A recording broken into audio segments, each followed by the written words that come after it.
사랑하는 여러분, 지난번에 우리는 요한계시록 8장을 통해서 하나님께서 하늘의 천사 합창단의 영광스러운 찬양을 잠깐 멈추게 하시고, 여러분, 왜 찬양을 멈추게 하신다고요? 우리의 작은 기도와 신음을 귀 기울여 듣기 위해서 하나님께서는 천사 합창단의 찬양을 멈추게 하셨다라고 하는 이 말씀을 우리는 전에 살펴보았습니다. 그리고 9장에 일곱 나팔 심판의 모습들이 등장하고 있는데요, 이것을 우리는 출애굽기에 등장하는 10가지 재앙과 거의 비슷하다고 제가 말씀을 드렸습니다. 나팔을 부는 것은 전쟁을 의미합니다. 애굽의 10가지로 대표되는 우상들을 물리치시는 하나님의 영적 전쟁을 표현하는 것입니다. 교회를 괴롭게 하고 참된 성도들을 힘들게 하는 세상의 모든 권세들, 영적인 세력들을 하나님께서 물리치시고 우리 모든 성도들을 환난과 어려움에서 지켜주시고 건져주시는 내용이 바로 요한계시록 9장의 내용에 바로 요약해서 말씀드리는 내용인 것입니다. 오늘 본문 요한계시록 10장은 이러한 종말의 날들, 이러한 어려움 속에 살아가는 성도들이 무엇을 가장 중요하게 여길 건가를 우리들에게 가장 집중해서 보여주고 있습니다. 그렇게 오늘 본문 시작인 1절 말씀 보시면요, 제가 한번 읽도록 하겠습니다. 1절 말씀 보시면, 내가 또 보니 힘센 다른 천사가 구름을 입고 하늘에서 내려오는데 그 머리 위에 무지개가 있고 그 얼굴은 해 같고 그 발은 불기둥 같다라고 이렇게 오늘 말씀이 시작되고 있습니다. 여러분, 힘센 천사의 다른 표현이 바로 요한계시록 5장과 18장에서도 동일하게 등장하는 힘 있는 천사인 것입니다. 물론 이렇게 나오는 힘센 천사, 힘 있는 천사는 모두 같은 천사를 말할 수도 있고 또 그렇지 않을 수도 있습니다. 그러나 사도 요한이 볼 때도 이 가장 큰 특징이 무엇입니까? 외형상 보기에도 아주 강한 힘을 가진 천사라는 것을 강조하고 있는 것입니다. 게다가 오늘 본문에 이어지는 말씀들을 보시면 이 힘센 천사에 대한 묘사는 거의 예수님에 대한 묘사라고 해도 될 정도로 그렇게 묘사하고 있습니다. 여러분 한번 본문을 보십시오. 1절부터 한번 눈으로 보시면 이 힘센 천사는 구름을 입고 하늘에서 내려옵니다. 여러분, 그리고 이 천사의 머리 위에는 하나님의 언약을 상징하는 그런 무지개가 있습니다. 그리고 이 천사의 얼굴은 해 같다 이렇게 하죠. 요즘에 우리들이 누가복음 살펴보고 있는데 변화산에서 예수님의 얼굴이 해같이 빛난다라고 하는 말씀과 좀 비슷하게 연결되는 것 같기도 합니다. 그뿐만 아니라 이 천사의 발이 불기둥 같다. 그리고 그 목소리가 사자와 같이 그렇게 부르짖는다. 그리고 그 천사의 한쪽 발은 땅 위에, 한쪽 발은 바다 위에서 모든 만물을 통치하고 다스리고 있다라는 것이 매우 강조되고 있습니다. 우리가 이 천사가 예수님이 아닐까 충분히 생각할 수도 있는 그런 부분인 것입니다. 게다가 이 천사의 손에 들려져 있는 것이 무엇입니까? 작은 두루마리가 이 손에 들려 있다는 걸 생각하면 앞선 요한계시록 5장에 등장하는 두루마리의 봉인을 떼기에 합당하신 어린 양 예수님이라고도 많은 학자들은 말하기도 합니다. 그러나 사랑하는 여러분, 제가 이렇게 연달아서 말하는 그 강조점이 무엇이 있겠습니까? 사도 요한은 이 천사를 보았지만 예수님이라고 말하지 않는다라는 것입니다. 예수님이 나타나신 것처럼 경배하지 않습니다. 그리고 요한계시록 그 어느 곳에서도 예수님을 천사로 묘사하거나 천사라고 이렇게 말하고 있지 않다라는 것입니다. 그래서 어떤 학자들은 이 힘센 특별한 천사를 천사장 미가엘이나 가브리엘이다 이렇게 표현하기도 합니다. 예수님의 영광을 많이 가지고 있고 예수님의 특징을 소유한 최상급 천사로 자신이 섬기고 있는 예수님의 영광을 보여주고 있다라는 것입니다. 그런데 사랑하는 여러분, 우리는 방금 전에 이 예수님처럼도 보이는 이 영광스러운 천사를 이렇게 묘사하고 있지만요, 이렇게 천사를 위대하게 특별하게 만들어주는 것은 바로 무엇입니까? 이 크고 힘센 천사가 손에 가지고 있는 작은 것을 더욱더 강조하고 있다는 것을 여러분 반드시 잊지 마시기 바랍니다. 사랑하는 여러분, 이 힘세고 큰 천사의 손에 가지고 있는 작은 것 무엇입니까? 2절 앞부분 말씀을 보시면요, 제가 읽도록 하겠습니다. 여러분 성경을 보십시오. 그 손에는 펴놓은 작은 두루마리를 들고 라고 말씀하고 있습니다. 두루마리는 동물의 가죽을 이어 붙여서 만든, 그래서 둘둘 말아서 보관하는 당시의 책입니다. 우리는 이미 계시록 5장에서 보좌에 앉으신 이의 오른손에 있었던 두루마리에 대해서 우리는 자세히 살펴보았습니다. 그 두루마리 책은 7봉인으로 되어 있어서 아무도 능히 펴거나 볼 자가 없었습니다. 그러나 유일하게 그 인을 떼기에 합당하신 어린 양 예수님께서 그 인을 하나씩 하나씩 떼시면서 그 안에 기록된 하나님의 계획대로 세상에 심판되고 성도들이 구원받는다는 것을 우리는 보았습니다. 그렇다면 그 계시록 5장에 나왔던 보좌에 앉으신 하나님의 손에 들려져 있는 이 두루마리 책과 이 천사가 들고 있는 작은 두루마리가 같은 책인지 다른 책인지 우리는 조금 더 살펴볼 필요가 있다라는 것입니다. 본문 2절에서는 작은 두루마리라고 이렇게 되어 있지만 또 같은 내용에서 나오는 8절에서는 작은은 빼고 그냥 두루마리로 되어 있습니다. 그리고 이 똑같은 책을 말하는 9절과 10절에서는 다시 작은 두루마리라고 이렇게 말을 하고 있는 것입니다. 여러분 정리하자면, 여러분 그 책, 그러니까 보좌에 앉으신 그 분의 오른손에 있었던 두루마리와 지금 이 천사가 손에 갖고 있는 이 작은 두루마리는 같은 책이다라고 말씀드릴 수 있습니다. 정리하자면 어린 양이 7인을 모두 떼셨다는 점에서 뭐가 강조되고 있습니까? 펴놓은 두루마리 책이라고 이렇게 표현하고 있고요. 또한 힘센, 보기에도 매우 큰 천사와 대조되고 있는 점에서 작은 두루마리다라고 이렇게 말을 하는 것입니다. 앞서 말씀드렸다시피 힘센 천사가 두드러지고 그의 영광스러움이 매우 강조되고 있는 이유는 단 하나인 것입니다. 이 천사가 들고 있던 펼쳐진 아주 작은 이 두루마리 책이 강조되고 있다는 것입니다. 사랑하는 여러분, 그렇다면 이 두루마리 책은 어떤 책입니까?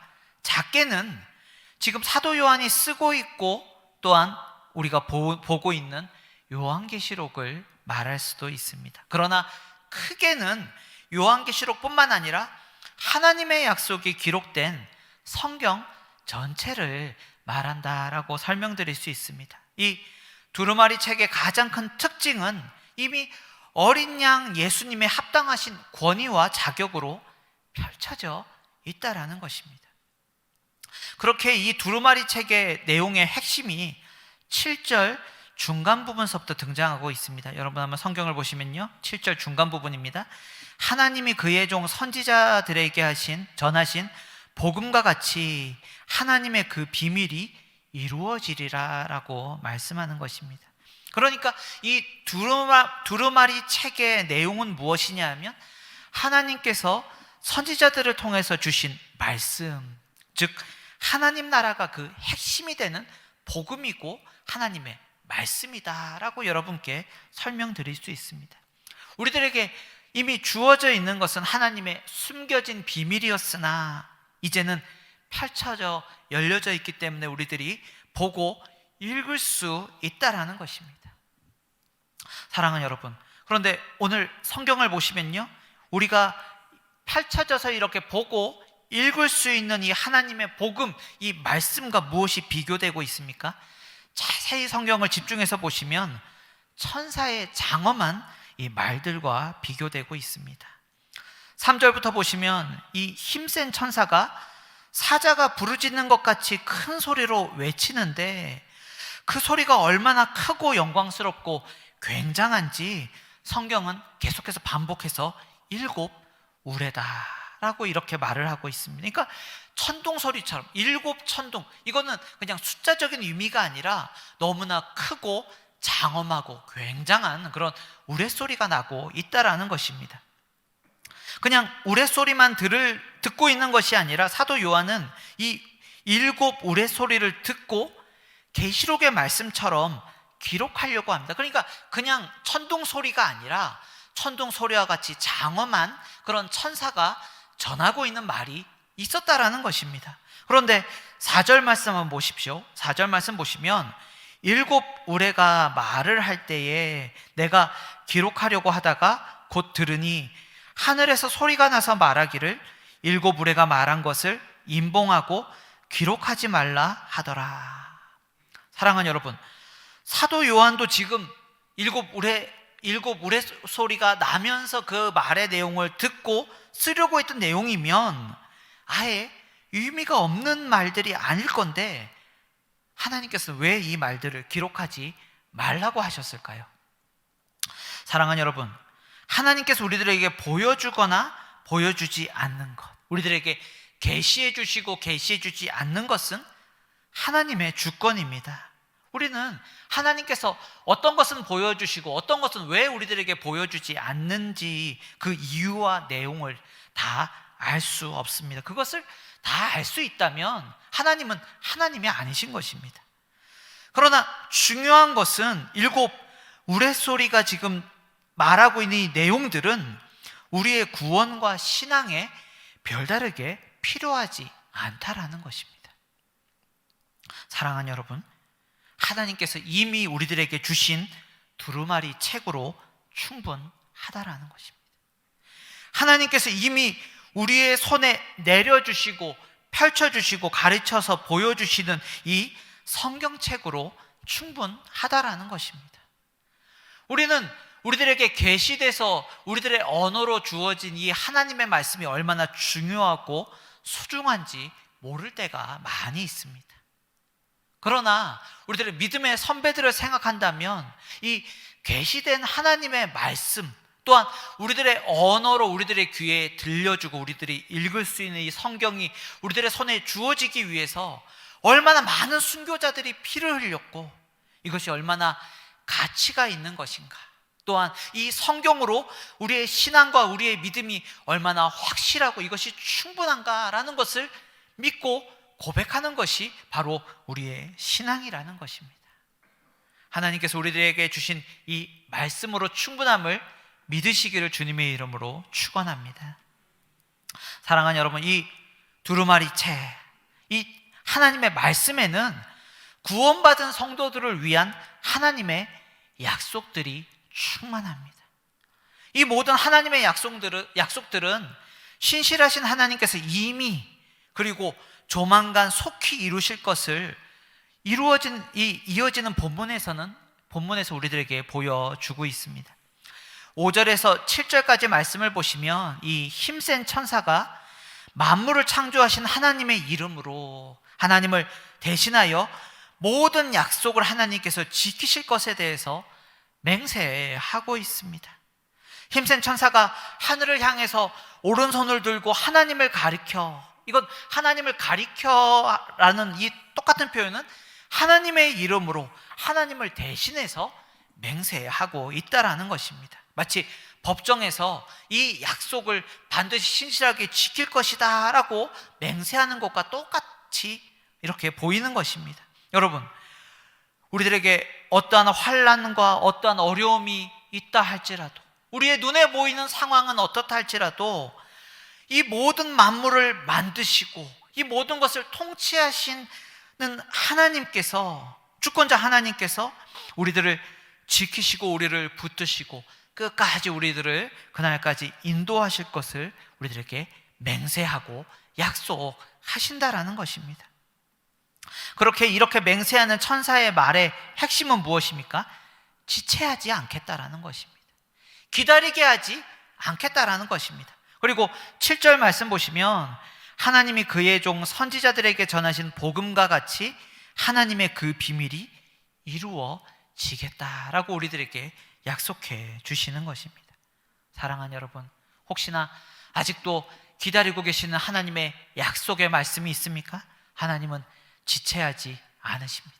하나님은 맹세하시고 우리들에게 하신 약속들을 반드시 지켜주시는 신실하신 하나님 되심을 믿으시기를 주님의 이름으로 축원합니다. 또한 오늘 본문의 마지막은 사도 요한이 작은 두루마리 책을 먹는 내용을 우리들에게 보여주고 있습니다. 하늘에서 또 다른 음성이 들리고 있습니다. 8절 말씀인데요, 우리 같이 한번 읽어보도록 할까요? 8절 말씀입니다. 함께 읽도록 하겠습니다. 8절 말씀 한번 읽도록 하겠습니다. 시작. 나서 내게 들리던 음성이 또 내게 말하여 이르되 내가 가서 바다와 땅을 밟고 서 있는 천사의 손에 펴놓은 두루마리를 가지라 하기로. 아멘. 내가 가서 바다와 땅을 밟고 서 있는 천사의 손에 펴놓은 두루마리를 가지라. 이 음성을 들은 사도 요한, 천사에게 작은 두루마리 책을 달라고 합니다. 그러니까 천사는 뭐라고 하면서 이 책을 줍니까? 갖다 먹어버려라. 내 배에는 쓰나 내 입에는 꿀같이 달리라 라고 하면서 이 책을 주고 있습니다. 그리고 천사에게서 두루마리 책을 받아먹은 사도는 천사의 말대로 내 입에는 꿀같이 달아 먹은 후에는 내 배에는 쓰게 되더라 라고 고백하고 있습니다. 사랑하는 여러분, 두루마리 책, 이 말씀을 먹는 이야기는 에스겔 선지자와 또한 예레미야 선지자의 말씀을 우리들에게 떠오르게 합니다. 여러분, 선지자들이 이 말씀을 먹으면 어떻게 됩니까? 하나님의 일들을 감당하기 위해서 이 말씀을 얻어먹게 되고, 이것이 내게 기쁨과 즐거움이 되고 하나님이 주신 말씀대로 살아갈 능력을 주게 된다라는 것입니다.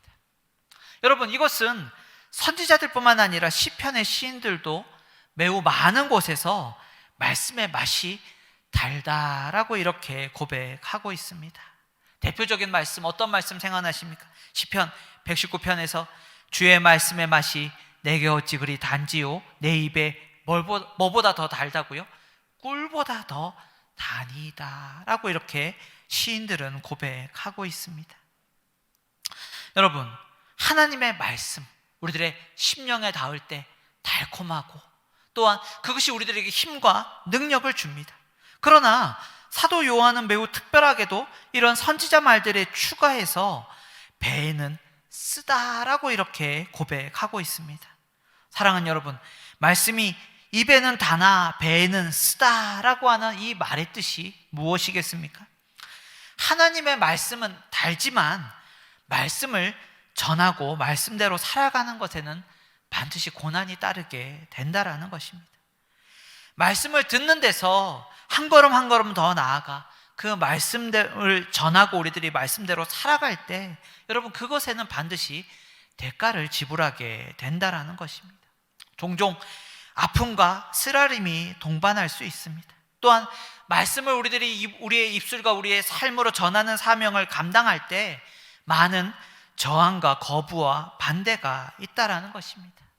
말씀대로 살아갈 때 내적으로 치루어야 되는, 또 외부적으로 오는 고통과 고난, 저항과 반대, 이 모든 것들이 사도 요한이 요한계시록을 기록하고 있을 때뿐만 아니라 우리 시대에도 동일하게 우리가 매일마다 직면해야 된다라는 것입니다. 사도 요한이 두루마리 책을 먹었을 때 입에서는 다나 배에서는 쓰다라고 하는 뜻은 바로 이 뜻인 것입니다. 그러나 오늘 마지막으로 여러분, 하나님께서는 왜 말씀을 특별히 먹으라라고 이렇게 말씀하고 있겠습니까? 말씀을 먹는다라고 할 때 여러분, 가장 먼저 떠오르시는 단어가 무엇입니까? 여러분, 묵상하다라고 하는 단어를 여러분 잘 알고 계실 것입니다. 히브리어로 묵상한다라고 하는 단어 하가는 깊이 생각한다, 또 계속 반복해서 읊조린다, 소리를 내서 읊조린다라고 하는 뜻을 가지고 있는 단어가 바로 히브리어 하가, 묵상이라고 하는 단어입니다. 그런데 이 묵상한다라고 하는 단어 하가를 동물에게 갖다 붙이면 매우 재미난 그런 모습들을 우리들이 상상해 볼 수 있습니다. 성경에는 젊은 사자가 먹이를 잡고 그르렁거리며 씹고 뜯고 맛보며 매우 행복하며 매우 즐기는 것을 하가, 묵상한다라고 하는 단어를 동일하게 씁니다. 여러분, 우리에게 익숙한 모습은 어떤 모습이겠습니까? 개가 뼈나, 여러분 이렇게 우리가 마트나 이런 데 가면 개껌 이런 거 사지 않습니까? 이런 걸 핥는 모습이 바로 하가, 묵상이라고 하는 단어와 가장 비슷하게 붙일 수 있는 그런 단어인 것입니다. 개가 그 뼈를 얼마나 기뻐하고 즐거워하고, 여러분, 녹아 없어질 때까지 한참 보면 핥다가 자신만 아는 곳에 잠깐 숨겨두었다가 시간이 되면 다시 찾아서 행복하게 핥는, 그것이 바로 하가, 묵상이며 오늘 우리들에게 똑같이 동일하게 다가오고 있는 말씀을 먹는다라고 할 때 그 의미라는 것입니다. 사랑하는 여러분, 우리가 이 세상 살아갈 때 가장 필요한 것 무엇입니까? 하나님께서 이 고난과 어려움이 가득한 시대 가운데 우리들에게 가장 요구하시는 것이 무엇입니까? 말씀을 먹으라라는 것입니다. 이것이 바로 우리 성도들의 정체성이며 사명을 감당할 수 있는 힘과 능력을 주는 것입니다. 하나님의 말씀을 먹은 사람이 아니면 성도답게 살아갈 수 없습니다. 말씀을 묵상하는 사람이 아니라면 이 어려운 시대 가운데 성도의 정체성을 드러내며 살아갈 수 없다라는 것입니다. 우리들이 이 시대 가운데 살아갈 수 있는 유일한 방법은, 성도로서 생존하며 사명을 감당할 수 있는 유일한 방법의 관건은 말씀을 먹는 것입니다. 말씀을 묵상하는 것입니다. 말씀을 즐거워하는 것입니다. 하나님을 사랑한다라고 하면서, 우리의 구주를 가까이 한다라고 하면서 말씀을 사랑하고 말씀을 가까이 하지 않는 사람은 거짓말쟁이인 것입니다. 우리들이 말씀을 먹을 때 하나님의 말씀은 우리의 살이 되고 우리의 피가 되고 우리들이 매 순간마다 살아가는 우리의 능력이 되는 것입니다. 여러분, 그렇게 사랑하는 여러분, 주일날만 말씀을 먹는 것이 아니라 우리들이 매일매일 살아가는 에너지를 얻기 위해서 밥을 먹듯이 하나님의 말씀을 묵상하며 먹는 성도 되시기를 주님의 이름으로 축원합니다. 우리들을 부르는 단 한 가지 호칭, 말씀의 사람 되시기를 축원합니다. 말씀을 먹는 자 되시기를 축원합니다. 단 하나 헌신한다면 말씀에 헌신된 사람 되시기를 주님의 이름으로 축원합니다. 말씀을 달게 먹고 쓰더라도 복음과 함께 하나님이 주신 은혜와 함께 고난을 받으며 하나님께서 이 마지막 시대에 하나님께 쓰시는 사명자로 사시는 우리 모든 성도 되시기를 주님의 이름으로 축원합니다.